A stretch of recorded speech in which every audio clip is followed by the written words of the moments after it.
नमस्कार दोस्तों, कालजयी कृतियाँ में आप सभी का स्वागत है। प्रस्तुत है कलम के सिपाही मुंशी प्रेमचंद द्वारा रचित कहानी वे माता। यह कहानी है एक छोटे से बालक मुन्नू की, जिसकी सौतीली माँ उसे बहुत प्यार करती हैं। पूर्वाग्रह से ग्रसित समाज में सौतीली माता के प्रेम पर शंका उत्पन्न हो जाना कोई अचरज की बात नहीं। कुछ ऐसा ही हुआ जब मुन्नू के पिता ने उसे रोते हुए देखा, परंतु जब सच का पता चला तो बहुत देर हो चुकी थी। निश्चल प्रेम की इस अनूठी दास्तान का अंत अत्यंत मार्मिक है। आइए सुनते हैं। स्त्री की मृत्यु के 3 ही मास बाद पुनर्विवाह करना मृतात्मा के साथ ऐसा अन्याय और उसकी आत्मा पर ऐसा आघात है जो कदापि क्षम्य नहीं हो सकता। मैं यह कहूँगा कि उस स्वर्गवासिनी की मुझसे अंतिम प्रेरणा थी, और ना मेरा शायद यह कथन ही मान्य समझा जाए कि हमारे छोटे बालक के लिए माँ की उपस्थिति परमावश्यक थी। परंतु इस विषय में मेरी आत्मा निर्मल है, और मैं आशा करता हूँ कि स्वर्गलोक में मेरे इस कार्य की निर्दय आलोचना न की जाएगी। सारांश यह कि मैंने विवाह किया, और यद्यपि एक नवविवाहिता वधू को मातृत्व उपदेश बेसुरा राग था, पर मैंने पहले ही दिन अम्बा से कह दिया कि मैंने तुमसे केवल इस अभिप्राय से विवाह किया है कि तुम मेरे भोले बालक की माँ बनो और उसके हृदय से उसकी माँ की मृत्यु का शोक भुला दो। 2 मास व्यतीत हो गए। मैं संध्या समय मुन्नू को साथ लेकर वायु सेवन को जाया करता था। लौटते समय कतिपय मित्रों से भेंट भी कर लिया करता था। उन संगतों में मुन्नू श्यामा की भांति चहकता। वास्तव में इन संगतों से मेरा अभिप्राय मनोविनोद नहीं, केवल मुन्नू के असाधारण बुद्धि चमत्कार को प्रदर्शित करना था। मेरे मित्रगण जब मुन्नू को प्यार करते और उसके विलक्षण बुद्धि की सराहना करते तो मेरा हृदय बांसों उछलने लगता था। एक दिन मैं मुन्नू के साथ बाबू ज्वाला सिंह के घर बैठा हुआ था। ये मेरे परम मित्र थे। मुझमें और उनमें कुछ भेदभाव न था। इसका अर्थ यह नहीं है कि हम अपनी क्षुद्रताएं, अपने पारिवारिक कलहादी और अपनी आर्थिक कठिनाइयां बयान किया करते थे। नहीं, हम इन मुलाकातों में भी अपनी प्रतिष्ठा की रक्षा करते थे, और अपनी दुरावस्था का जिक्र कभी हमारी जबान पर न आता था। अपनी काली माँओं को सदैव छिपाते थे। एकता में भी भेद था और घनिष्ठता में भी अंतर। अचानक बाबू ज्वाला सिंह ने मुन्नू से पूछा, क्यों, तुम्हारी अम्मा तुम्हें खूब प्यार करती है ना? मैंने मुस्कुराकर मुन्नू की ओर देखा। उसके उत्तर के विषय में मुझे कोई संदेह न था। मैं भली भांति जानता था कि अम्मा उसे बहुत प्यार करती है, परंतु मेरे आश्चर्य का ठिकाना न रहा जब मुन्नू ने इस प्रश्न का उत्तर मुख से न देकर नेत्रों से दिया। उसके नेत्रों से आंसू की बूंदें टपकने लगी। मैं लज्जा से गर गया। इस अश्रुजल ने अम्बा के उस सुंदर चित्र को नष्ट भ्रष्ट कर दिया जो गत 2 मास से मैंने हृदय में अंकित कर रखा था। ज्वाला सिंह ने कुछ संशय की दृष्टि से देखा और पुनः मुन्नू से पूछा, क्यों रोते हो बेटा? मुन्नू बोला, रोता नहीं हूँ, आंखों में धुआं लग गया था। ज्वाला सिंह का वे माता की ममता पर संदेह करना स्वाभाविक बात थी, परंतु वास्तव में मुझे भी संदेह हो गया। अम्बा सहृदयता और स्नेह की वह देवी नहीं है जिसकी सराहना करते मेरी जिह्वा ना थकती थी। वहाँ से उठा तो मेरा हृदय भरा हुआ था और लज्जा से माथा ना उठता था। मैं घर की ओर चला तो मन में विचार करने लगा कि किस प्रकार अपने क्रोध को प्रकट करूं। क्यों ना मुंह ढांक कर सो रहूं? अम्बा जब पूछे तो कठोरता से कह दूं कि सिर में पीड़ा है, मुझे तंग मत करो। भोजन के लिए उठाए तो झिड़क कर उत्तर दूं। अम्बा अवश्य समझ जाएगी कि कोई बात मेरी इच्छा के प्रतिकूल हुई है।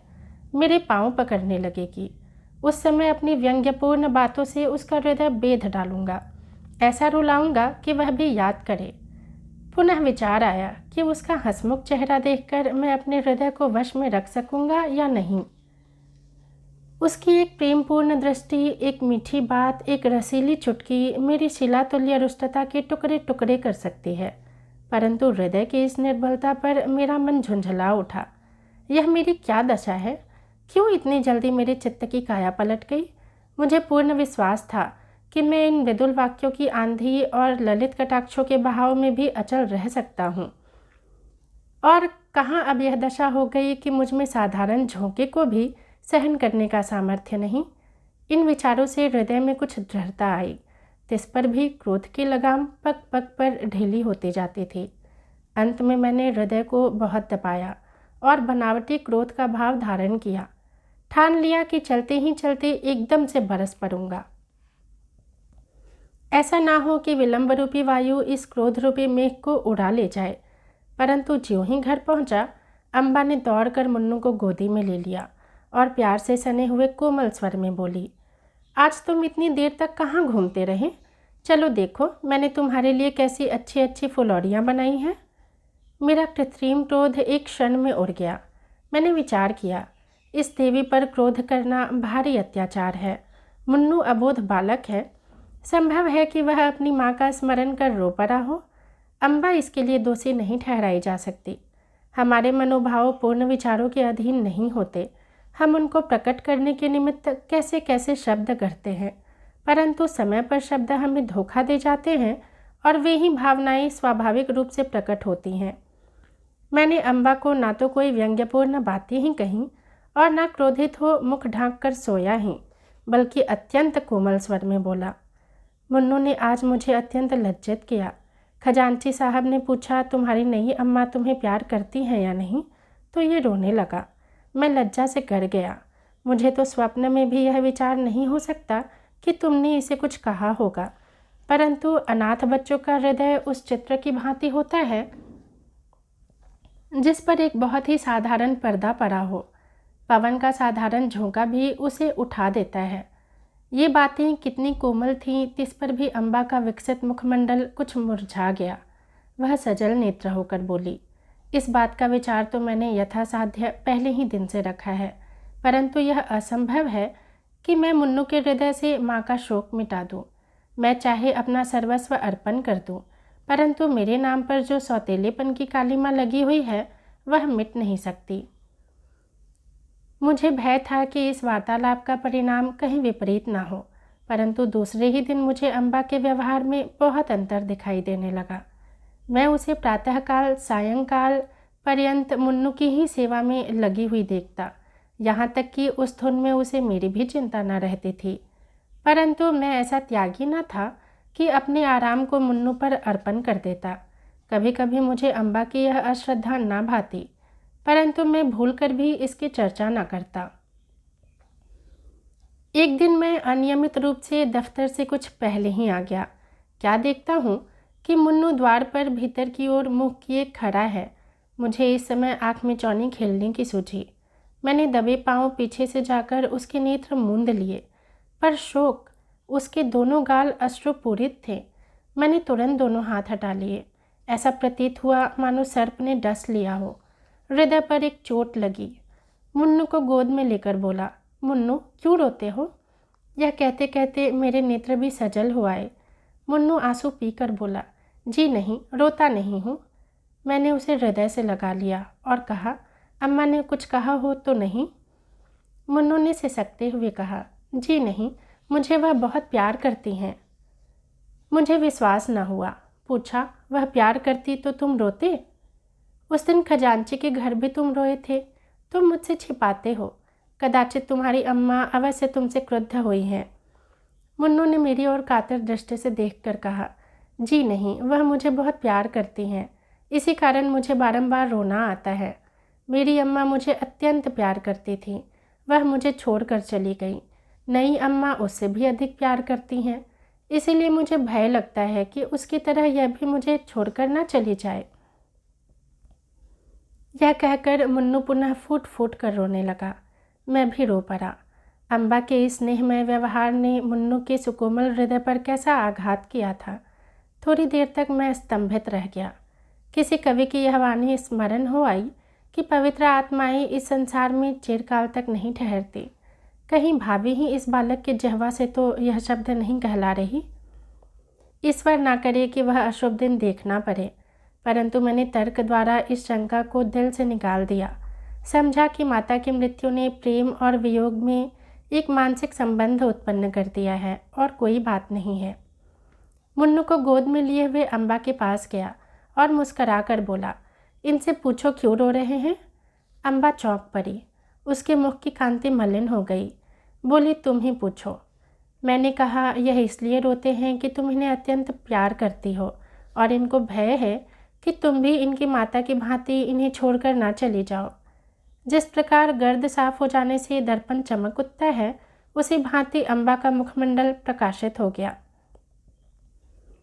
उसने मुन्नू को मेरी गोद से छीन लिया और कदाचित यह प्रथम अवसर था कि उसने ममतापूर्ण स्नेह से मुन्ने के पांव का चुंबन किया। शोक, महाशोक। मैं क्या जानता था कि मुन्नू की अशुभ कल्पना इतनी शीघ्र पूर्ण हो जाएगी। कदाचित उसकी बाल दृष्टि ने होनहार को देख लिया था। कदाचित उसके बाल श्रवण मृत्युदूतों के विकराल शब्दों से परिचित थे। 6 मास भी व्यतीत न हो पाए थे कि अम्बा बीमार पड़ी और इन्फ्लुएंजा ने देखते देखते उसे हमारे हाथों से छीन लिया। पुनः वह उपवन मरुतुल्य हो गया। पुनः वह बसा हुआ घर उजड़ गया। अम्बा ने अपने को मुन्नू पर अर्पण कर दिया था। हाँ, उसने पुत्र स्नेह का आदर्श रूप दिखा दिया। शीतकाल था और वह घड़ी रात्रि शेष रहते ही मुन्नू के लिए प्रातःकाल का भोजन बनाने उठती थी। उसके इस स्नेह बाहुल्य ने मुन्नू पर स्वाभाविक प्रभाव डाल दिया था। वह हठीला और नटखट हो गया था। जब तक अम्बा भोजन कराने ना बैठे, मुंह में कौर न डालता था। जब तक अम्बा पंखा न झेले, वह चारपाई से पाँव न रखता। उसे छेड़ता, चिढ़ाता और हैरान कर डालता। परंतु अम्बा को इन बातों से आत्मिक सुख प्राप्त होता था। इन्फ्लुएंजा से कराह रही थी। करवट लेने तक की शक्ति न थी। शरीर तबाह हो रहा था। परंतु मुन्नू के प्रातःकाल के भोजन की चिंता लगी रहती थी। हाय, वह निस्वार्थ मातृत्व स्नेह का अब स्वप्न हो गया। उस स्वप्न के स्मरण से अब भी हृदय गदगद हो जाता है।